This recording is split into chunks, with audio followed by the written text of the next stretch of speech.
So this is going to be my first video in a series of videos. I haven't really figured out how many videos yet on American voodoo, meaning the voodoo that originated amongst the slave populations, particularly in Louisiana and throughout the South, the southern United States, and also then was integrated into the greater U.S. subculture of voodoo.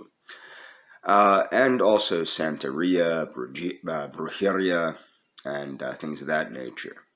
Now, this video is going to be about human and animal sacrifice, and I want to make sure that everybody knows this. I do not condone anything, the sacrifice of anything, and I'm 100% against the death penalty, even. I'm that much against such things.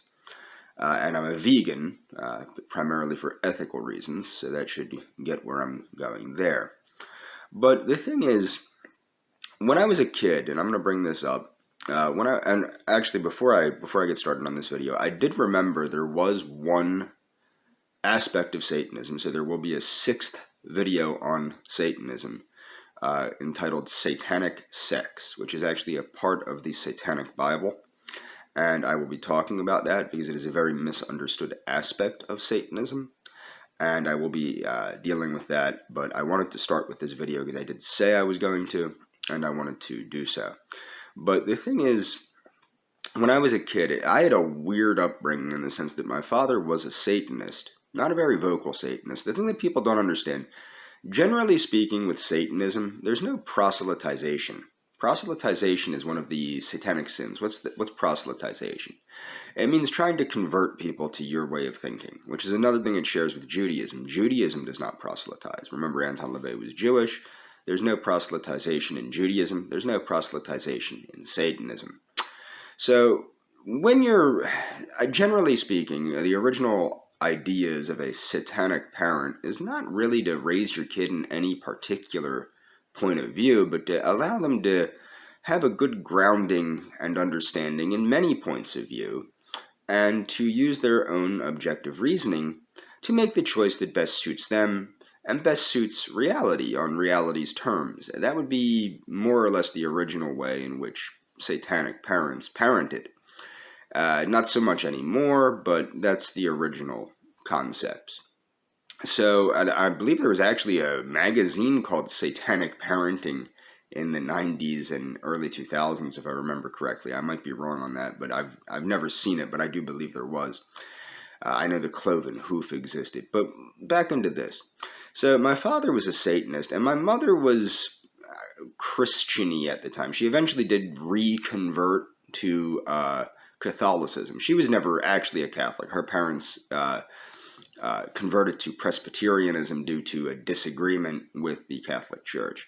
But later in life, when she met her new beau, she converted to Catholicism because him and his family were Catholic, and I think it was ridiculous. But to get into this, my mother was always, she had a friend that was an evangelical Christian, who was one of them evangelical, really wants to be a Messianic Jew kind of Christians. And my mom was always concerned about, we had a black Labrador and a black German Shepherd. And my mother was concerned every mischief night that they would be taken by, not just mischief night, Halloween, and All Saints Day. That my animals, because they were black, would be kidnapped by Satanists and sacrificed to Satan and blah, blah, blah, blah, blah, blah, blah. This is not a common theme in Satanism, a religion that actually does not condone the sacrifice of animals and states specifically not to sacrifice animals, and that sacrificing animals is against their religion.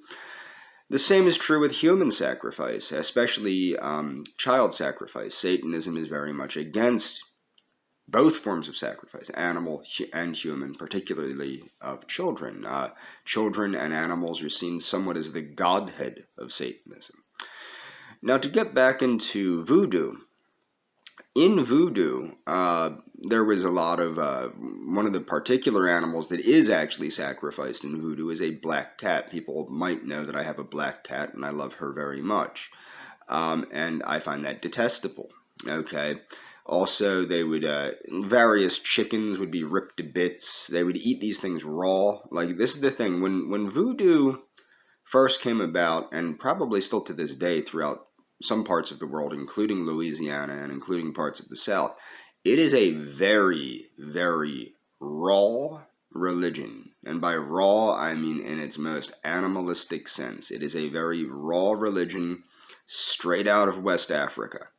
And you can see this in Haiti and other places. Luckily, in the United States, we do have laws that protect animals to some extent.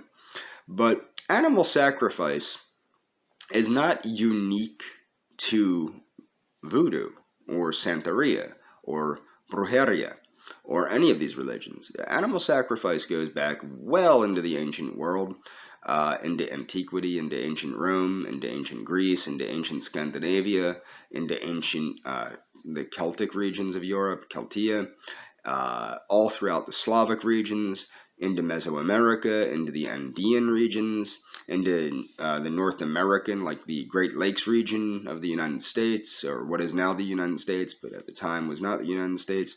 So human sacrifice is as old, as well as animal sacrifice, is as old as time itself. Okay? Hunter-gathering people obviously thought there was some great thing in killing an animal and killing a person, etc. A lot of times, human sacrifice, such as the druidic Wicker Man, was a way to kill criminals. The sacrifice of the bull by the Druids was seen as a way to, use beef to feed the community. And in koshering, modern koshering is a means of animal sacrifice. If you look at it, it's a prescribed way to sacrifice an animal to God in order to make it holy to be consumed. Interesting story. And halal is the same thing. And that's why the EU is not a big fan of halal or kosher meat. But long story short, many years ago when I first got on Facebook, there was a young lady from Morocco that was friends with me, and her name was Kayotar. I forget her last name off the top of my head. But she was thinking about becoming a vegetarian. She lived in Italy. She eventually went back to, this is what people might find funny, she eventually went back to Morocco because of the immigrants in Italy. The African immigrants in Italy were too nasty to her. They would say nasty things to her and, just do things to her that she didn't want done. And she actually went back to Morocco to get away from the African immigrants in in Italy. So think about that. An African immigrant to Italy went back to Africa to get away from the African immigrants in Italy. That's how bad it was in Italy. In Rome, no doubt, in Rome.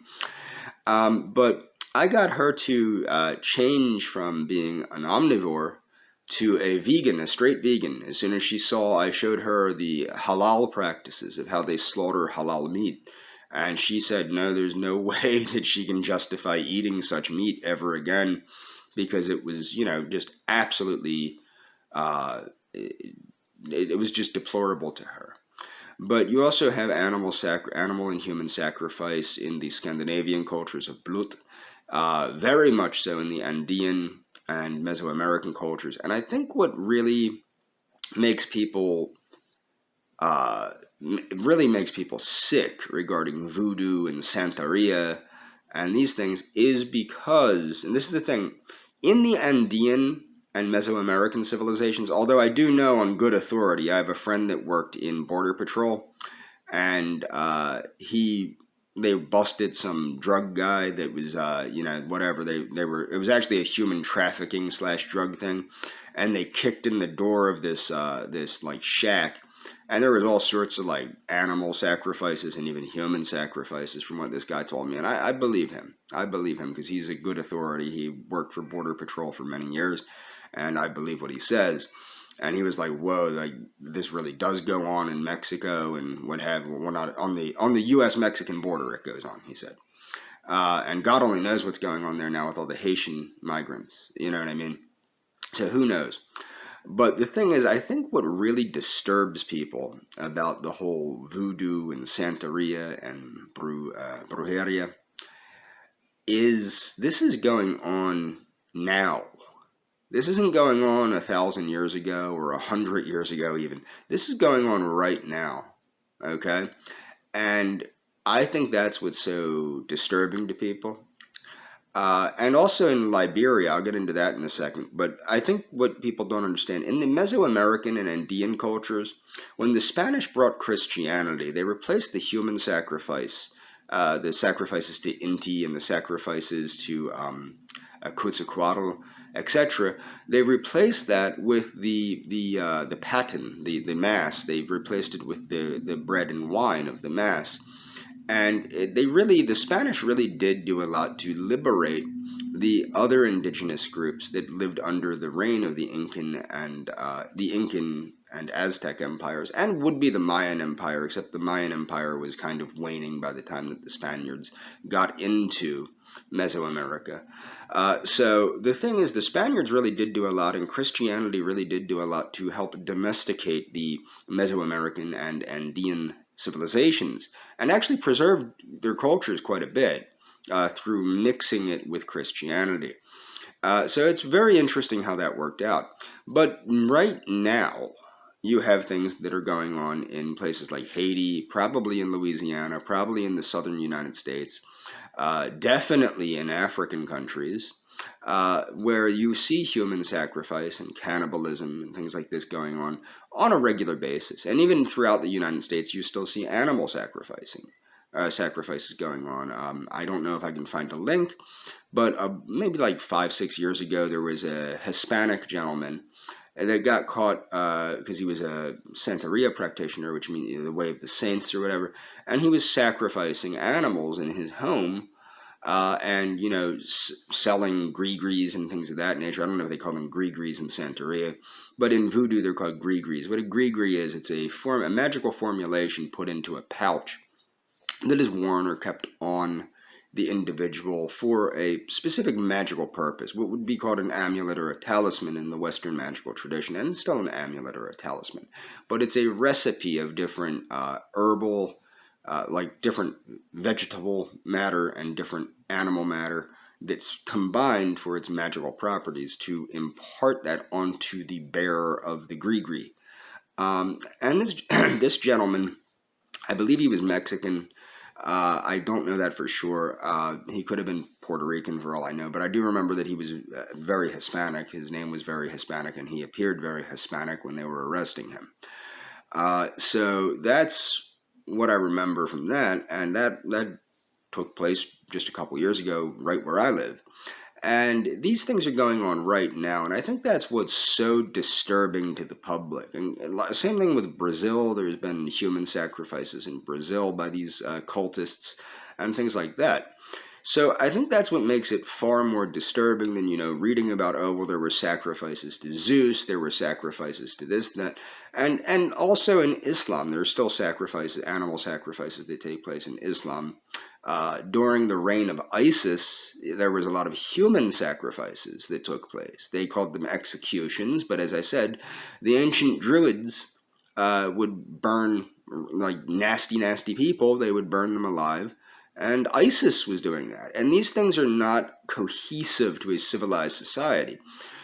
However, what I find interesting, now I used to be a believer in the death penalty, I used to be a limited government conservative, blah, blah, blah, blah, blah. What got me to change my opinion on that is when I found out, I majored in criminal justice, and I had many classes in forensic science and forensic psychology and forensic this and forensic that. I trust the science. I do not trust the juries, and I do not trust the laboratories doing the science. And I know people that have worked in laboratories that have told me flat out that the problem is the chain of the evidence chain is a lot of times not very straightforward. A lot of times it's broken, and a lot of times it's used to get people. I've had people that, I just don't believe that juries, because I've seen it. I've seen, like, there's a lot of reasonable doubt. For example, in the Jodi Arias case, there was a lot of reasonable doubt. In the Peterson case, there was a lot of reasonable doubt. There's enough reasonable doubt, I think, in a lot of these cases to really find these people not necessarily innocent, but certainly not to find them guilty. And that's the problem, is you have jurors that are watching things like, I don't know, Law and Order or CSI. I don't even know what the hell's out now. I never watched these shows. I was a big fan of Forensic Files. I love forensic science. It really does get to me. I love I love all science, but forensic anthropology was one of my big things. I loved that. I love anthropology in general, and in fact, I plan on doing a lot more videos on anthropology. And this is just one of many. This is, of course, cultural anthropology or popular cultural anthropology or something of that nature. But the fact is, that's the main difference, I think, is what goes on with the voodoo cult and Santeria and these things. It's taking place now. It's taking place where people know it's happening. It's taking place where people are catching a whiff of it in the newspapers, etc. And that's all for this video.